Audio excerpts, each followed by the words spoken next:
Hello hi అండి, అందరికీ నమస్తే. Welcome back to Manu construction YouTube channel. ఈరోజు మనం ఈ వీడియోలో పుట్టింగ్ కాంక్రీట్ తర్వాత ఏమేమి వర్క్ చేస్తాం, ఎంత బడ్జెట్ అవుద్ది అనేది డీటెయిల్గా తెలుసుకుందామండి. సో వీడియో అయితే ఎక్కడ స్కిప్ చేయకుండా చూడండి. ఇక్కడ మీరు చూస్తున్నది పుట్టింగ్ కాంక్రీట్ అండి. ఈ విధంగా పుట్టింగ్ కాంక్రీట్స్ వేసుకున్న తర్వాత దానిపైన మళ్ళీ స్టార్టర్ మార్కింగ్ అయితే చేస్తాము. ఇక్కడ మీరు వీడియోలో గమనించవచ్చు, ఇదనమాట ఇమేజ్. ఈ విధంగా స్టార్టర్ మార్కింగ్ చేసిన తర్వాత డొక్కులు అయితే వేస్తామండి. మళ్ళీ అంటే మనకి బేస్మెంట్ ఏ హైట్ కావాలి అనే దాన్ని బట్టి డొక్కులు వేసుకోవడం జరుగుతుందన్నమాట పిల్లర్ కాంక్రీట్ అనేది. సో ఒక్కొక్క దగ్గర ఒక్కొక్కలాగా చేయొచ్చు. అంటే ఒక దగ్గర 5 అడుగులు వేయచ్చు, ఒక దగ్గర 6 అడుగులు, ఒక దగ్గర 9 అడుగులు కూడా ఉండొచ్చు అనమాట. సో అది మన బేస్మెంట్ హైట్ని బేస్ చేసుకుని ఉంటుంది ఈ విధంగా అనమాట. ఆ విధంగా స్టార్టర్ వేసిన తర్వాత ఈ విధంగా బాక్సులు బిగించి దానికి మళ్ళీ మనం కాంక్రీట్ అయితే వేసుకుంటాం అనమాట. సో తర్వాత ఆ గుమ్ములు మొత్తం ఫిలప్ చేసుకొని అవుట్ సైడ్ ఏదైతే ఉందో దానికి మనకి పునాది వర్క్ అయితే జరుగుతుందండి. ఇక్కడ మీరు చూసారు కదా, ఇది మొత్తం పుట్టింగ్ కాంక్రీట్స్ తర్వాత ఏ విధంగా చేస్తామనేది. సో హైట్ తక్కువ వచ్చిన దగ్గర ఏంటంటే ఈ విధంగా బ్రిక్స్తో కడతాం అనమాట. సో డొక్కు 6-7 అడుగులు వెయ్యాలి అనే దగ్గర డొక్కులు వేస్తాము, లేదనుకున్న దగ్గర మాత్రం ఈ విధంగా కడతాము. సో మాకైతే ఇక్కడ అంత ఓవర్ హైట్ ఏమీ లేదు. సో తక్కువ హైట్లో వచ్చింది కాబట్టి ఈ విధంగా వర్క్ చేసుకున్నాం అనమాట. ఇక్కడ మీరు చూసి ఇక్కడ నుంచి మనకి ఎంత బడ్జెట్ అయింది, ఎంత బడ్జెట్ అవుతుంది అనేది డీటెయిల్గా తెలుసుకుందాము. ఒకవేళ మీరు బేస్మెంట్ హైట్ మీకు ఎక్కువ ఉన్నట్లయితే ముందు చెప్పాను కదండి, పుట్టింగ్ కాంక్రీట్ తర్వాత స్టార్టర్ మార్క్ చేసి ఆ విధంగానే అది. సో ఇక్కడ మాకైతే మాత్రం ఎక్కువ హైట్ లేదు కాబట్టి, అంటే బేస్మెంట్ హైట్ 2.5 అడుగుల లోపే ఉంది కాబట్టి ఈ విధంగా బ్రిక్స్తో కట్టుకున్నాం అనమాట. సో మనకి హైట్ ఎక్కువ వస్తుంది, ఒక 9-10 అడుగులు వస్తుంది అనుకునే దగ్గర ఆ విధంగా డొక్కులు వేస్తాము. తక్కువ హైట్లో అయిపోతున్న దగ్గర ఈ విధంగా అనమాట. సో పిల్లర్ ఎగ్జాక్ట్ లైన్ చూసుకొని పిల్లర్ చుట్టూ ఒక 3-4 ఇంచుల గ్యాప్ ఉన్నట్టు చూసుకొని బ్రిక్ వర్క్ చేసుకుంటాం అనమాట. సో ఆ విధంగా బ్రిక్ వర్క్ కంప్లీట్ అయిపోయింది.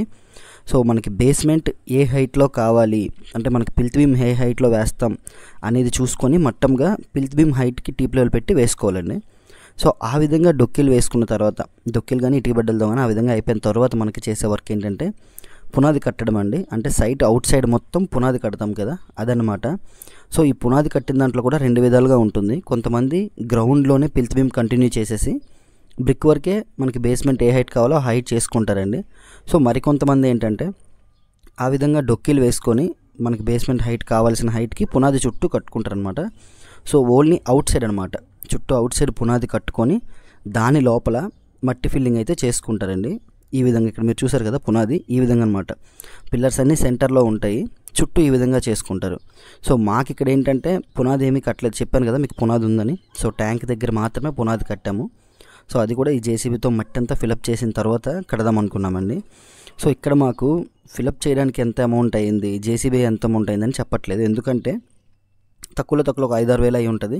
తర్వాత లేబర్ ఫిలప్ చేయడం ఇదనమాట. అది మన గుమ్ములు బట్టి, మనకు ఉండే అక్కడ మట్టి బట్టి, దూరం బట్టి ఉంటుంది. సో దాన్ని బట్టి నేను అవేం చెప్పట్లేదు మట్టి ఫిల్లింగ్ ఎంత అయింది అనేది మాత్రం. సో మిగతాది చూసుకున్నట్లయితే మనకి ఇక్కడ ఈ విధంగా మేము జేసీబీతో ఇదంతా బ్రిక్స్తో కట్టాం కదండి పిల్లర్కి. సో దానికి అమౌంట్, అదేవిధంగా కాంక్రీట్ వేయడానికి, ఇప్పుడు ఈ దిమ్మ ఏదైతే ఉందో దానికి కాంక్రీట్ వేయడానికి మొత్తం కలుపుకొని, అంటే బ్రిక్స్ మెటీరియల్ అంతా కలుపుకొని మాకు ఓన్లీ మెటీరియల్ వరకు ఒక 15,600 రూపాయల వరకు ఖర్చు అయిందండి. అది దేనికి అనేది మీకు డీటెయిల్గా చెప్తాను. అదేవిధంగా లేబర్ ఛార్జెస్ చూసుకున్నట్లయితే 12,400 రూపాయలు మాకు లేబర్ ఛార్జెస్ అయితే అయ్యాయి. సో 15,600 రూపాయలు, అదేవిధంగా ఓన్లీ లేబర్ ఛార్జెస్ 12,400 రూపాయలు అయ్యాయి. ఓవరాల్గా ఒక 28,000 అయ్యిందండి. అది ఎక్కడి నుంచి అంటే పుట్టింగ్ కాంక్రీట్ వేసిన తరువాత మిగతాదనమాట. సో మట్టి ఫిల్లింగ్ కాకుండా పుట్టింగ్ కాంక్రీట్ ఏదైతే వేసామో దాని తర్వాత చేసిన బ్రిక్ వర్క్, దాంట్లో కాంక్రీట్ ఫిల్ చేయడానికి, అదేవిధంగా శానిటరీ పైప్స్ రన్ చేయడానికి అండి. సో మనకి ఈ విధంగా పునాది మొత్తం అయిపోయిన తర్వాత ఈ విధంగా మట్టి మొత్తం ఫిలప్ చేసుకొని నీట్గా మట్టిని వాటర్ వదిలేసి ఈ విధంగా కూరాడాలండి. ఇక్కడ మీరు చూసారు కదా, ఇలా అనమాట. సో ఆ సాయిల్ అంతా సింక్ అయిపోయిన తర్వాత మనకి పిల్త్ బీమ్ వర్క్ అయితే స్టార్ట్ అవుతుంది. మీకు నెక్స్ట్ వీడియోలో పిల్త్ బీమ్ వర్క్ ఏ విధంగా ఉంటుందనేది చూపిస్తాను. సో ఇది మాకు ఒక లెవెలింగ్కి వచ్చిన తర్వాత అనమాట, సైట్ మొత్తం ఒక లెవెల్ అయిన తర్వాత ఇలా ఉంటుంది అనమాట మనకి. సో పునాది వర్క్ మొత్తం అయిపోయిన తర్వాత ఇది మనకు ఉండే బేస్మెంట్ హైట్ని బట్టి ఒక దగ్గర 20 లోడ్లు పట్టొచ్చు, ఒక దగ్గర 15 లోడ్లు పట్టొచ్చు, ఆ విధంగా అనమాట. సో ఓవరాల్గా మాకు శాండ్ ఫిల్లింగ్ ఎంత టైం పట్టింది, ఎంత అమౌంట్ అయింది అనేది ఇందులో ఎందుకు చెప్పట్లేదంటే మాకు మట్టి పాత మట్టే చాలా వరకు ఉందండి. ఆ సైడ్ నుండి మట్టి జేసీబీతో వేయించుకున్నాం అనమాట. సో అందుకే మీకు అది చెప్పట్లేదు. ఇంకా తర్వాత మనం పిల్త్ బీమ్కి ముందు ఎటువంటి పైప్స్ రన్ చేయాలో ఆ పైప్స్ అయితే రన్ చేయబోతున్నాము. వీటికి కలిపి నేను బడ్జెట్ చెప్పాను. అంటే ఇప్పుడు ఈ పైప్స్ ఏవైతే ఉన్నాయో వాటికి వర్క్ చేయడానికి, అంటే ఓన్లీ మేస్త్రి వర్క్, ఈ దిమ్మలు కట్టడం, ఆ పైపు ప్యాక్ చేయడం, మళ్ళీ అది ఫిలప్ చేయడం, దాని వరకు శానిటరీ వర్క్, ఎలక్ట్రికల్ వర్క్ మీకు అంతా కలిపి ఒక వీడియో అయితే చేస్తానండి. అదేవిధంగా గ్రౌండ్లో మనకి ఎటువంటి పైప్స్ రన్ అవుతాయి ఏంటి అనే డీటెయిల్స్ మొత్తం మీకు నెక్స్ట్ వీడియోలో అయితే చెప్తాను. ఎందుకంటే ఈ వీడియోలో మేము రన్ చేసినవి 2 పైపులే, సో మీకు చాలా లెంతీగా ఉంటుందని చెప్పేసి చెప్పట్లేదు.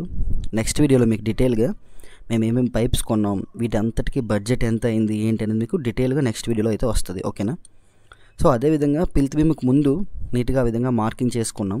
పిల్త్ బీమ్ మార్కింగ్ చేసుకున్న తర్వాత గ్రౌండ్లో ఎటువంటి పైప్స్ రన్ చేయాలి, ఏ ప్లేస్మెంట్లో రన్ చేయాలి అనేది చూసుకున్నాం. అదేవిధంగా పిల్త్ బీమ్లోనే మీరు పిల్లర్ క్రాంక్లు ఏమైనా కొట్టాలన్నా ఏం చేయాలన్నా సరే కరెక్ట్గా లెవెల్ చూసుకోవాలండి. ఎందుకంటే బీమ్ వేసిన తర్వాత పిల్లర్ క్రాంకులు కొట్టడం కానీ ఏమీ అవ్వదన్నమాట. సో అదేవిధంగా గ్రౌండ్లో ఎటువంటి పైప్స్ రన్ చేయాలి, ఏమేమి పైప్స్ కావాలి ఏంటి అంటే పిల్త్ బీమ్ పైన టాప్లో వచ్చే పైప్స్ కాకుండా గ్రౌండ్లో వచ్చే పైప్స్ అనమాట మొత్తం. సో అవన్నీ కూడా మనం ముందే రన్ చేసుకోవడం వల్ల మనకు చాలా ఉపయోగాలు ఉంటాయండి. సెట్ బ్యాక్ లేకపోతే, ఒకవేళ మనకి సెట్ బ్యాక్ ఉంది పర్లేదు, చుట్టూ సందు ఉంది, మాకు మనుషులు ఫ్రీగా తిరిగి ఆడొచ్చు, దాంట్లో వర్క్ చేసుకోవచ్చు అనే దగ్గర పర్లేదు కానండి, లేకపోతే మాత్రం చాలా ఇబ్బందులు పడతారనమాట. సో ఇదంతా కూడా మీకు నెక్స్ట్ వీడియోలో అర్థమవుతుంది. సో కంప్లీట్గా సెప్టిక్ ట్యాంక్ వీడియో బడ్జెట్ చేశాను, అంటే సెప్టిక్ ట్యాంక్ ఎంత బడ్జెట్ అయిందనేది వీడియో చేశాను. అదేవిధంగా పిల్లర్ కాంక్రీట్స్కి, పుట్టింగ్ కాంక్రీట్స్కి ఎంత బడ్జెట్ అయిందనేది కూడా వీడియో పెట్టాను, మీకు అప్లోడ్ చేశాను. అదేవిధంగా దీని తర్వాత మనకి పిల్త్ బీమ్ వేయడానికి ఎంత బడ్జెట్ అవుద్ది ఏంటి అనేది కూడా వస్తుందండి.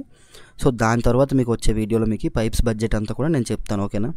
సో ఈ వీడియోలో అయితే మాత్రం మేము పుట్టింగ్ కాంక్రీట్ వేసిన తర్వాత పిల్త్ బీమ్కి రెడీ చేసే ముందు ఏ పని చేసాము అనేది మీకు తెలియపరచడానికి చేశాను అనమాట. సో ఈ విధంగా మట్టి ఫిలప్ చేసి పైప్స్కి రెడీ చేయడానికి, అదేవిధంగా పుట్టింగ్ కాంక్రీట్ తర్వాత మిగతా కాంక్రీట్ ఏదైతే వేసామో దానికి అన్నిటికీ కలుపుకున్నాను అనమాట.